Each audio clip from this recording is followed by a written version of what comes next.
blushing is violence, and so is your silence when it's rooted in compliance. To stand firm in loving defiance, make Archer alliance, give voice to the fire. Move people to the beat of the wind, gather yourself and begin to dance the song until it ends. We are winners, champions of the light, forming in numbers and might. Keep the truth close in sight, and woman. Hello and welcome to the Simply Josephine channel. My name is Dacia and this is podcast episode number 5. Yeah, I'm super excited about this episode. I've got a lot of really nice things to share with you today. My name is Dacia and this podcast is I don't really know how to describe it other than the things that I am interested in. The podcast starts off with my latest experience with botanical dyeing of cotton. This podcast covers dyeing cotton, hemp, fabrics that I can then sew, silk. I've also dyed silk as well, but I will not be dyeing yarn. Let's see, so that'll be the first part of the podcast, and I'm going to be discussing eco-printing as well today, because I had a lot of fun with that recently. Then the second part of the podcast, I think I'm going to take you into my sewing room and show you how to make a gardener half apron, which I have right here.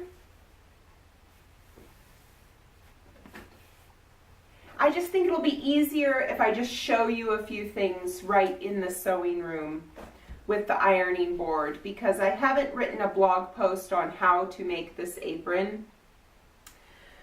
So if you're interested in that, leave a comment and maybe I'll do that. But for right now, we're just going to do a video of it.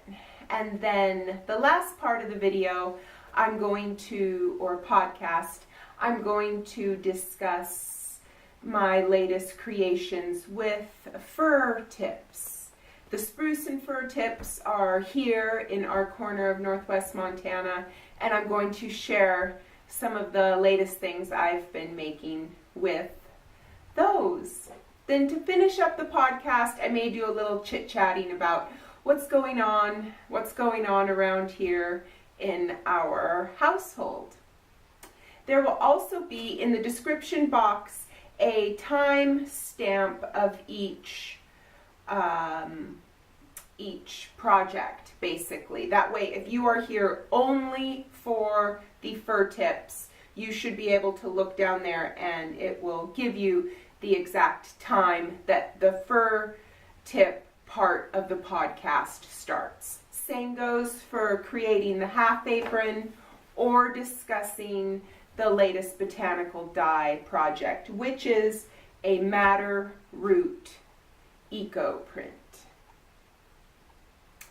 And that is what we will start with first.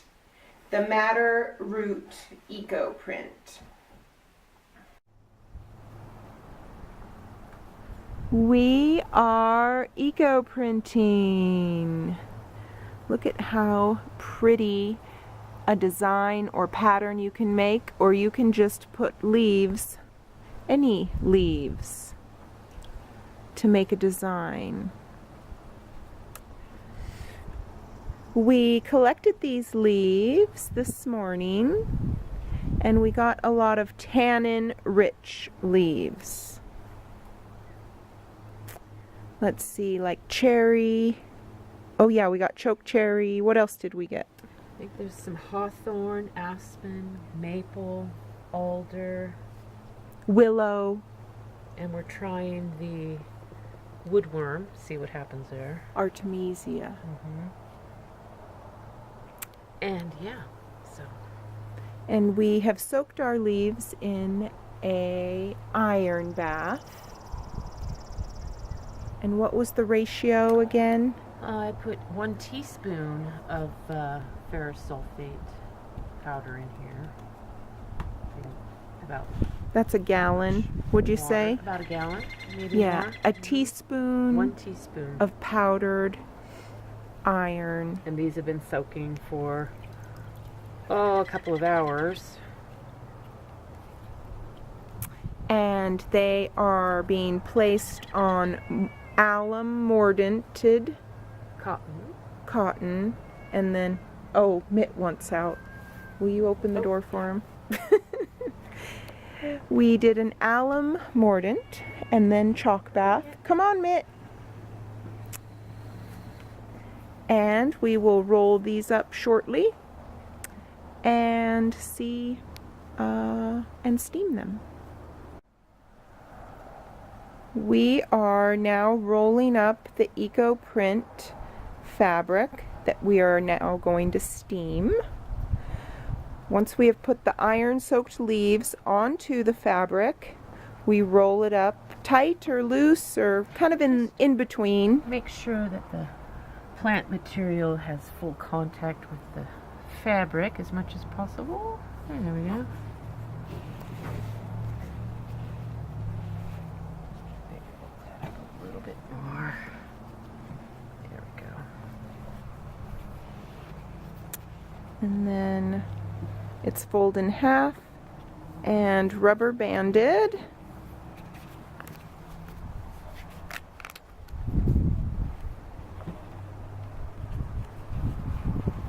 And then these will go into the steam pot on the wood stove because it's such a cold day here for past the middle of May, May 20th. And we have a fire going, so that's where we will steam these into the dye pot. And we'll steam them and then dye with the madder dye. Eco printing is so fun and it is so addictive. It's like Christmas. It's like opening up a present. This shirt that I'm wearing was dyed with the madder root and also eco printed. How the leaves are. This is just a white shirt I bought at the thrift store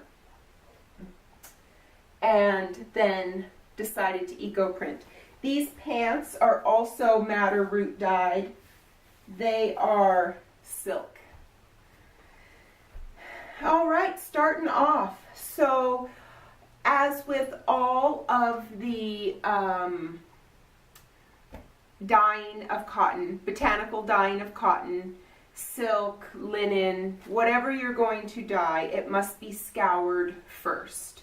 I'm not going to go into detail about scouring. I have in previous episodes, so I'm just going to say it's been scoured and then, well, actually it's weighed first. You weigh your fabrics and then that's how you determine how much alum goes into the mordant, how much washing soda goes into the scouring, and I will refer you to this book. If you don't have this book and you are interested in dyeing, let's see, not cellulose fibers, then this is the book to get. It's excellent. Very, very detailed, full of information. So, my stepmother was here and we did this eco print together. We had tried an eco print in the past, last summer, when I was visiting her in Ketchikan, Alaska, and I don't know. When you first come into botanical dyeing, there seems to be a lot of steps, and you kind of get overwhelmed with them all. And you think, oh, maybe I'll just skip some of those steps. So that, of course, is what we did, and it didn't turn out very well. I mean, we got a few things printed up, but some of it is really, yeah, not that great. So this time around, we were going to follow all of the steps accordingly. So we got our fabric, we weighed it out, we scoured it, then after it was scoured and rinsed, it then went into a cold water mordant bath. And that's how I do my mordant. I don't heat my mordant up on the stove because I don't really want those fumes in the house, and I don't have something set up outside yet for dyeing. And so I just mix my alum in a 5-gallon bucket. I put the scoured, rinsed fabrics in there, and I just put the lid on it. It just sits by the back door, and I let it sit overnight.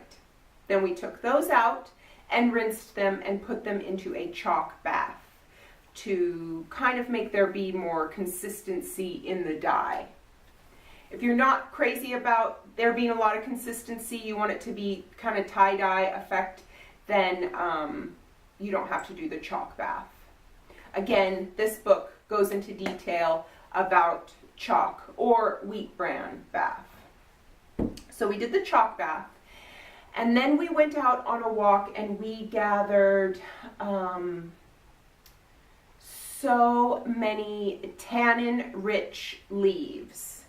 See, I wrote them down here so that I wouldn't forget any.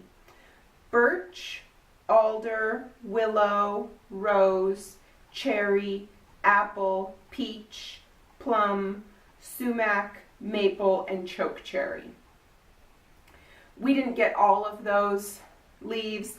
There's only 2 sumac trees in town that I have spotted on a botanical drive-by, and I thought about just driving by and clipping some of them, but we decided to skip that because there's plenty of willow and maple and alder. Ooh, the alder are beautiful. Oh, and hawthorn too. We also, that's not written down here, but there's lots of hawthorn in this area, and that is what this leaf is here. This is the hawthorn. Beautiful, beautiful. And the one up here, this gorgeous print is willow. So, forgot to shut my phone off. Okay, back from the phone interruption. I usually unplug my phone and forgot this time. So anyway, what I was talking about was the willow here. And so Kathy and I went out, we collected all of the tannin-rich leaves, and we then soaked that in a iron bath. And I purchased my iron from Botanical Colors. Excellent, excellent resource for mordant, dye, anything you could possibly need. They sell that there. So that's where I purchased the iron. And we then soaked the leaves in an iron bath. We pulled our fabric out of the chalk bath, rinsed that, laid it out, made our designs, and then you roll up the fabric with the iron leaves in there. We rolled that up and then rubber banded it, and very similar to tie-dye, if you've ever made tie-dye. And then once they were rolled up, and some were folded in half because we used this hemp cotton jersey knit. So some of these were in longer pieces. So we just rolled those up, rubber banded them, and then they went into a steam bath. We steamed them it was an unusually cold and wet cold and wet May day. So I actually had a fire going in the house to kind of take the chill off. So we just steamed these right on the wood stove. But you could steam them stovetop. So we steamed them for a few few hours because it was the wood stove, so it took a little while for it to get going. And then after that, we then put it into a madder root dye bath. And I purchased my madder from Dharma Trading. So this is it right here. That's the madder root. But first I'll go over some of these prints. Turned out just gorgeous. So this one right here, that is a mountain ash. That wasn't listed in there as well. So that's mountain ash. And these are some maples. There's another mountain ash. Anyway, that's how that turned out. And then this is the madder. And see, from it being rolled up and rubber banded, you kind of get this tie-dye look. This one didn't go into the madder root. I just kind of wanted to keep it as eco print. I'm not sure what I'm going to do with this one, but as you can see, the iron really seals the deal with the eco print. So I would definitely say that's a very important step you don't want to leave out. Putting the leaves in the iron bath. And then I also dyed this in madder root. This is just a thin gauze. I thought that would look good underneath this jersey knit, like a yoga skirt, and then this could come out the bottom. I was thinking those two would look very nice together. So I haven't gotten that far yet. It's been a little nuts around here, and I actually haven't done a whole lot of personal sewing, and that would be a personal sewing project. And let's see if there's anything else I want to tell you before we move on to the apron about the eco print. Madder. As far as madder dyeing goes, it can be dyed in either a hot or cold dye bath. We used a medium heat. It was on the stove, but it never got boiling or anything like that. Just warmed, and it seemed to take the color right away. It's not like it had to cook or soak for a long time. But as usual, dyeing is a slow process. And heated them up on the stove for a couple hours, warming up the fabrics in the madder, stirring it. And then I just put the lid on it, set it outside overnight, and in the morning we rinsed them just with the hose and then hung them on the line to dry. And then they dried on there all day, and then I washed them. Well, the madder was kind of all over everything, so I rinsed them with the hose and then washed them twice in the washing machine. And that is the eco print experience. I love it. It was so fun. I can't wait to do it again. Let's move on to the apron.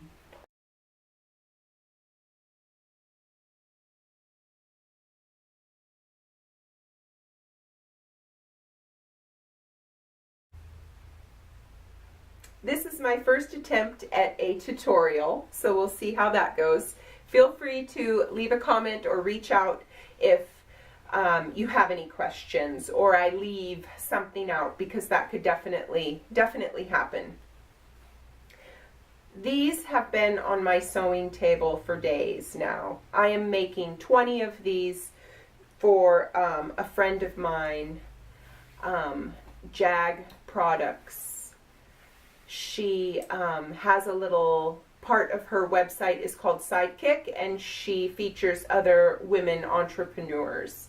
And she sells these for me, and she wants 20 of them. So this is what I've been sewing. Not a whole lot of personal things, but that's okay, because market season's full on, and people want aprons, so I'm good with that. This apron, I don't have a pattern for. It's just one that I created out of a need for. But one thing I really like about this is it is wide enough that it can wrap around, and the ties are long enough that you can wrap them around and then tie in the front, which I really like. And this is the apron. So we'll go ahead and get started. It's kind of a mess in here. I guess I didn't get too prepped. All right, the apron back is 24 inches wide, 13 inches long. This piece right here, 24 wide, 13 long. The pocket is 9 1/4. Now, the first thing, I'm just going to go dive right into that. So how I create this back piece is I iron the sides in.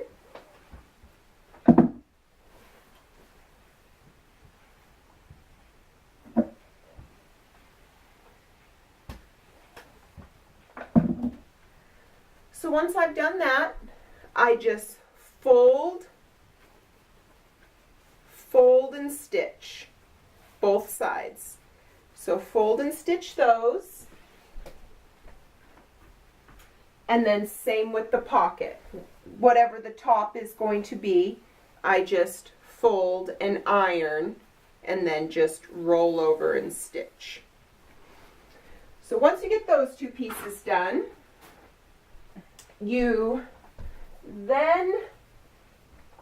so that's been done here. I use the back sides of the fabric, and I just lay this out, get it lined up how I want it, and then I pin,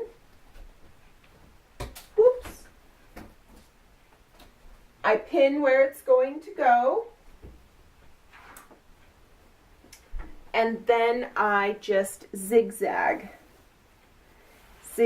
all the way around, and then I just fold the apron over,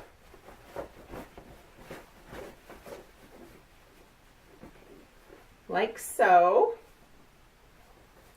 So then you have the body of the apron. And I give this a good iron, flattening down those sides.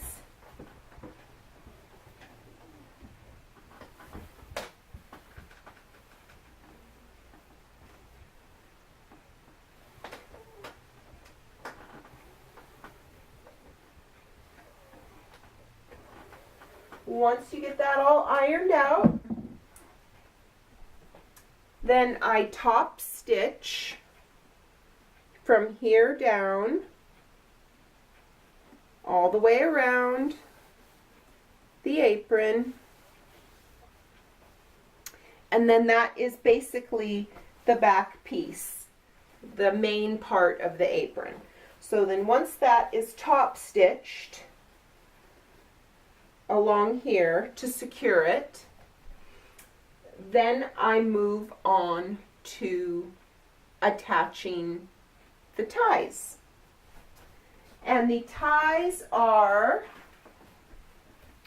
42 inches long. So I just get my ties.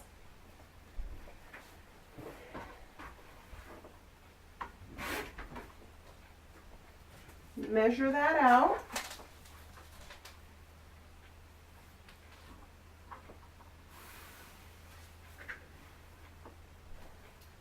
To where 42 is. Chop that off. And then how I do my tie is I fold the end in, and then I fold both sides in.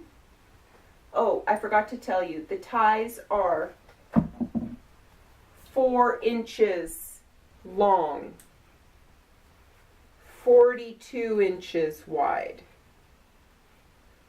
4 inches long, 42 inches wide. And then I just fold the end in and the other.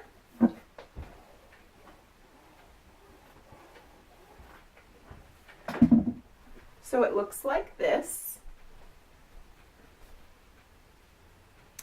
as it's ironed. And then I kind of pull these back and fold it in half. And then I iron that really good, and that's what makes the tie.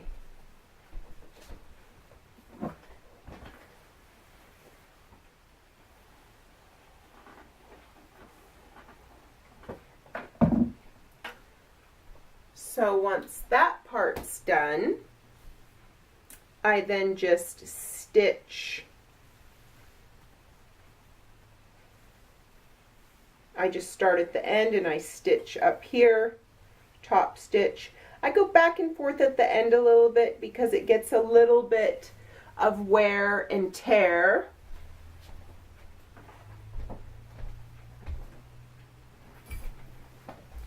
So as you can see here with the stitching, I just start up one end, stitch, stitch, stitch, stitch, buzzing all the way down to the end, and then I go back and forth a few times, and then I stitch down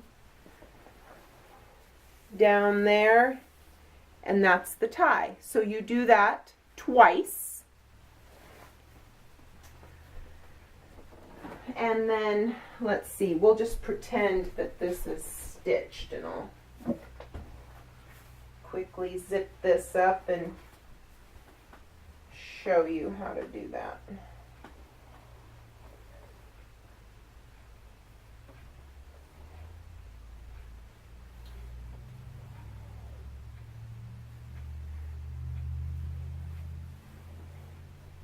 Okay. So we will pretend that this has been stitched already.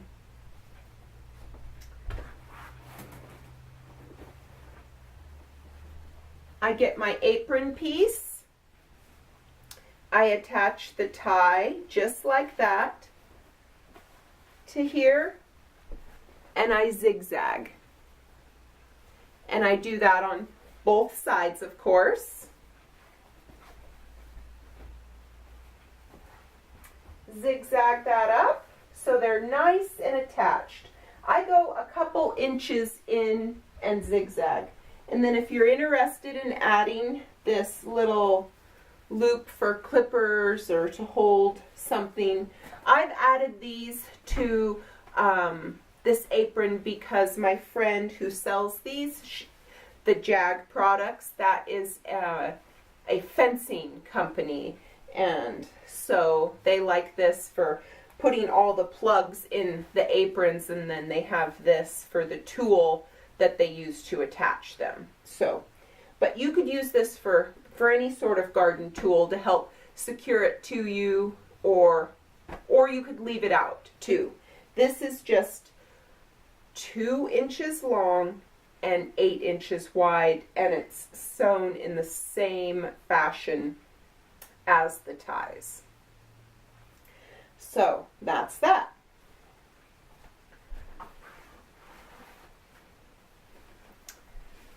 zigzag the tie, add the loop if you like, and then we will move on to attaching the band.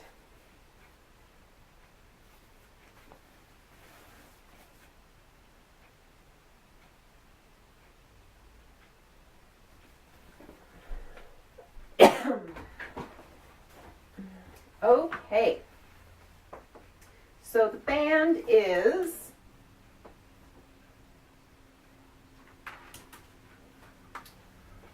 26 inches wide and 5 inches long.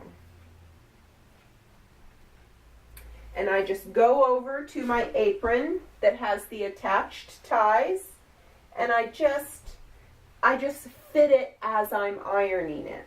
So I just fold an end in and fold another end in, and it's very similar to the apron ties. I fold about a ½ inch down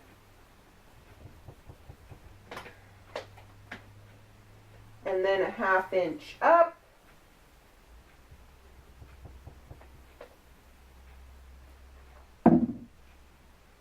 Fold it in half.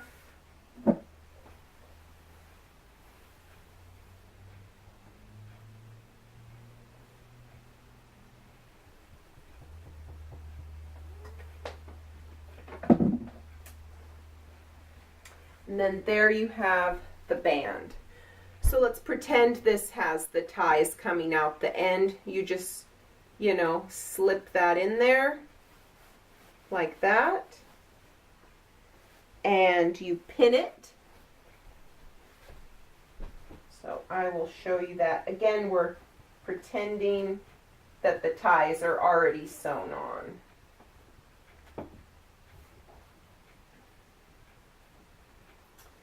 So once you have this pinned, and if you're working with, of course, fabric with a print, you can, you want to make sure you line things up accordingly, or not, whatever you want to do. But once that's pinned in place, you then top stitch, kind of similar to the ties. And then your apron is almost done. So next, to make the dividers, I use three pieces here.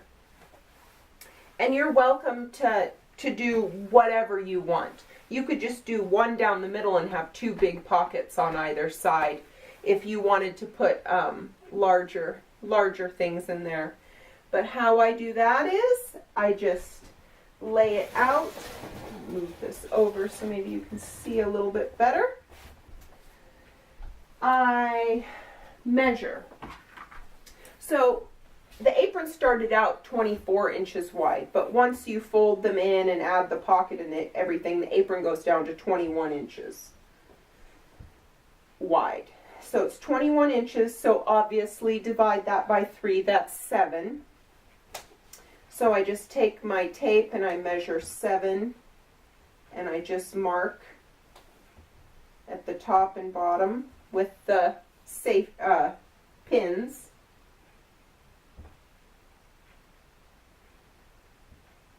And that's how I measure my dividers to sew.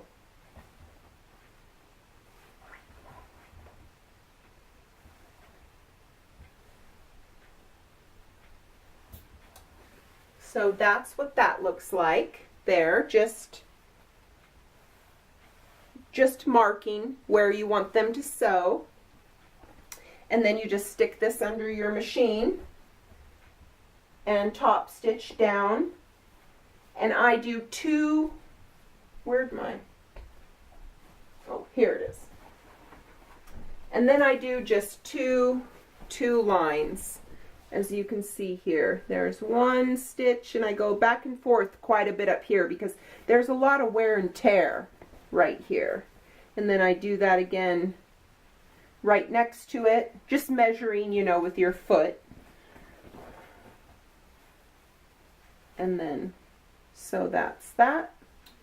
And this is what it looks on the back. Just a couple straight lines there stitched. And then your apron's done. And you have a gardening half apron. You can make this out of thinner cotton. In fact, I do make several of these out of thinner cotton in a smaller size for waitress, any type of service vending type deal. But this one's a little bit thicker for gardening. And I like to use like a cotton duct or canvas material. And the canvas material usually comes in a wider fold here than regular cotton prints. So this works out very well if you have a cutting mat. You can just line up and cut very easily. You can just lay your stuff out. You can buzz through the ties very easily. They're 4 inches long. 1, 2, 3, 4, zip. 1, 2, 3, 4, zip. Then you have your ties. And then moving on down the line. This makes for cutting and whipping together pretty easily if you cut on the fold rather than opening the whole thing up if you're using canvas. And there it is, half apron, gardener's half apron. Fir tips, they're everywhere. Fir and spruce tips are busting on the scene, and I'm going to talk about a few things to do with them. They're super nutritious, they're packed full of vitamins and minerals, and they're delicious. I picked a few last week, and I just infused them in vinegar here. I just filled the jar about 3/4 full and topped it with apple cider vinegar. I put a little wax paper in between the vinegar and the lid, and you can give it a good shake and just let this sit on a shelf for 4 to 6 weeks, and then you can strain it and you have a fabulous vinegar to use in salad dressings, marinades. You can just, have a little shot of it even with a little bit of water. It's very tasty. Apple cider vinegar extracts minerals very well, vitamins and minerals, and these fir tips are just chock full of vitamins and minerals. They're an excellent food source, and they're all over the place. So grab your basket and go collect some. You can also make an oxymel, which in I believe episode 4 I discuss how to make an oxymel. I made a violet oxymel, so I go into great detail there. Also makes a lovely oxymel. But today we're going to be making pesto, fir tip pesto. So delicious, makes an excellent dip. With Fritos, you can bring it to a party, your spruce or fir tip pesto and a bag of Fritos, it'll be a total hit. Total hit.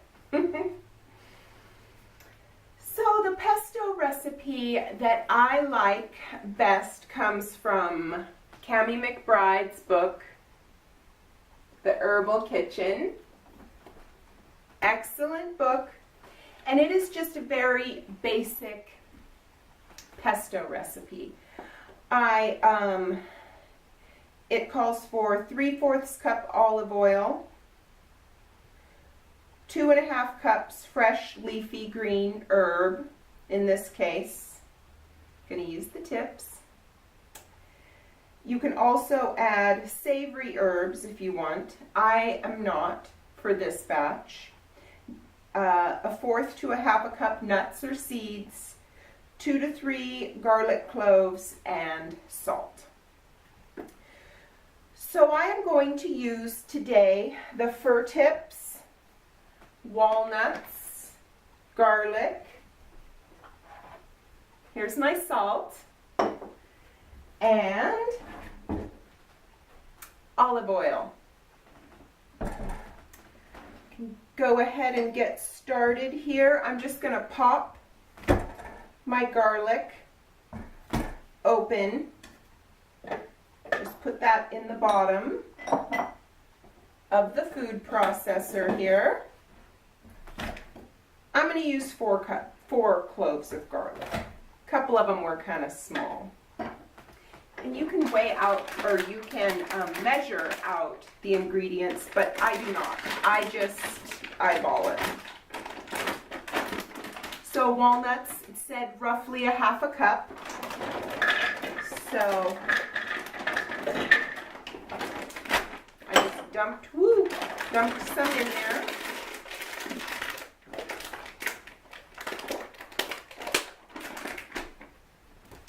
I'm going to put my fir tips. I didn't wash these, but there's a few of this little encasing, like right when it pops out. Sometimes a little bit of that will be left around. So I am going to take those off of there, clean them up a little bit.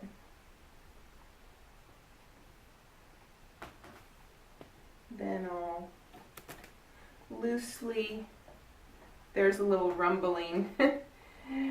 There's a cat in a basket behind you. I thought he was sleeping, but it looks like he's waking up a little bit. He starts rummaging around. That's what's going on behind you. Cat in a basket.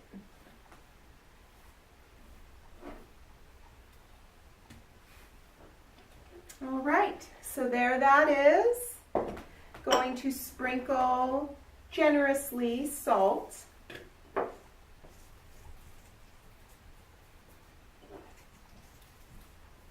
And then the oil. Let's see, it says 3/4 cup olive oil, which that sounds about right. You want it fairly oily. So I'm just gonna do that. I love this olive oil. It's from Azure. It's an excellent price, and then you can get it in the gallons, so you can get it in bulk. All right, let's see here. I will get this in there.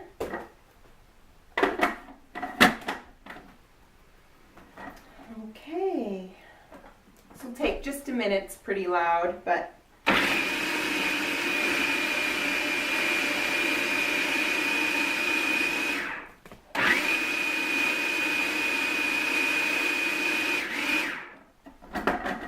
okay, let's test her out.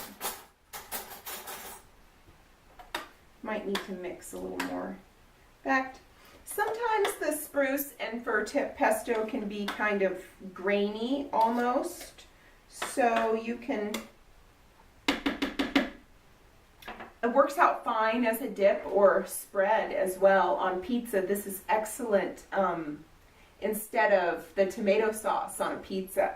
You can even put the fir tips right on top of the pizza as well. I made a pizza the other day with my nettle pesto and fir tips, mushrooms. Oh, and I candied some bacon and I put that on there as well. Whew. Very, very delicious. Best pizza I ever made, really.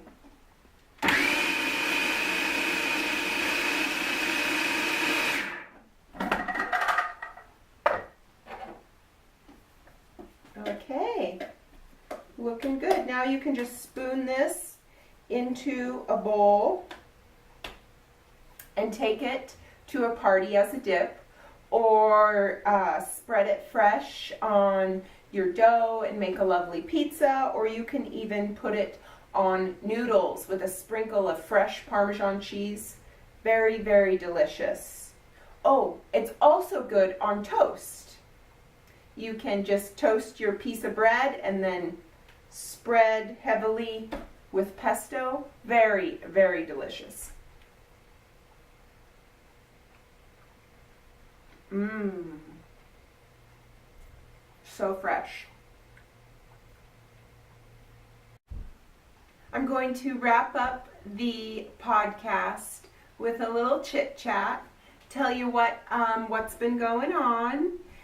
May, oh my gosh, May in Montana is glorious. Everything is so green and wet, and all the blossoms come into bloom. I've been working with a lot of different plants lately, mainly lilac and hawthorn blossom, of course, and nettles. I have done a video. The last 2 videos I made are not podcast episodes. They're individual videos I did one on burdock and one on nettle. Those were a lot of fun. And I'm getting ready to do another one on wild roses. Look at how beautiful those are. Whew, and the smell. So that's what I'm getting ready to, looking forward to, rose medicine. I'm also going to be teaching a class on wild rose medicine, and it is on June 29th, and it's at Relics Retreat. So if you want more information about that, you can leave a comment or get a hold of me directly. All of my information is in the description box. So that's upcoming things. Also on Monday is the new moon in Gemini, and I'm getting ready to release my summer solstice seasonal offerings box. It is full of my latest small batch medicinals. There is, look at that. Look at all that fun stuff.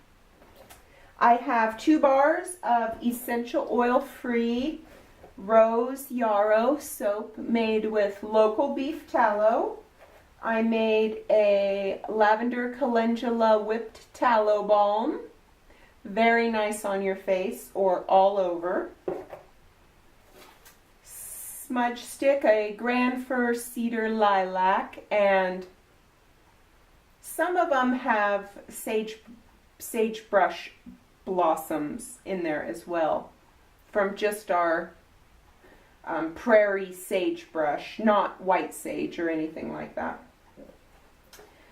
Those are nice. There is a violet oxymel, which you saw me make in episode 4, a catnip tincture, and a lavender vanilla bean lip balm. These will, I only make a few of these boxes, and they will go live Monday, June. Let's see, today is the 1st, and it's Saturday, so that will be Monday the 3rd. These will go live for order, and they are $65, and that includes the shipping. So there it is, the Medicine Collective. Those are coming up, the Rose class, and let's see, what else? Well, school is out. School got out yesterday, and we also had our last softball game of the year. It was in Troy, Montana, so it's about a 2-hour drive from here. It was just a beautiful, beautiful drive down. except for our valley is filled with smoke. So it was very smoky yesterday, which was, alarming and just makes you grieve for what is coming as far as fire seasons go. I mean, we don't usually see smoke until August. To see it in May is very, very alarming. But nonetheless, we had a great drive down. Josie and I both love Troy. Troy, Montana is a lot of fun. And the softball game was at this new field that I had never been to before. And there was this gorgeous trail. There was even a yurt rental. Like, that's where I'm going to be staying, right? Next time I go.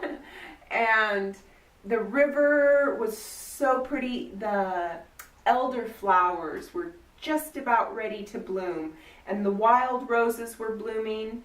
That's where I picked these wild roses and the fir tips that we made the pesto with.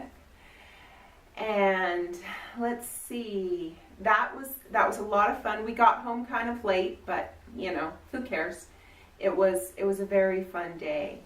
And I'm really looking forward to June. I'm going to go out and pick a bunch of spruce tips here coming up. And a few weeks back I had an arnica making class up at Relics, and that's where this next class will be, the rose class. But we had so much fun. There were 5 people who attended. 5 is like the perfect amount for an herb class. We did an herb walk, and we made an herbal infused oil, and then we finished up with making the arnica salve. And that was very, very nice. Relics Retreat has a lot of stuff going on. relicsretreat.com. You can sign up for her mailing list. She's got lots of neat things happening. And yeah, so school's out. Super happy about that. And I think we've about wrapped up. I look forward to seeing you in the next episode, and thanks for watching. I'm Simply Josephine across the board. I'm most active on Instagram, and you can subscribe and find me over at simplyjosephine.com. Thanks for stopping by.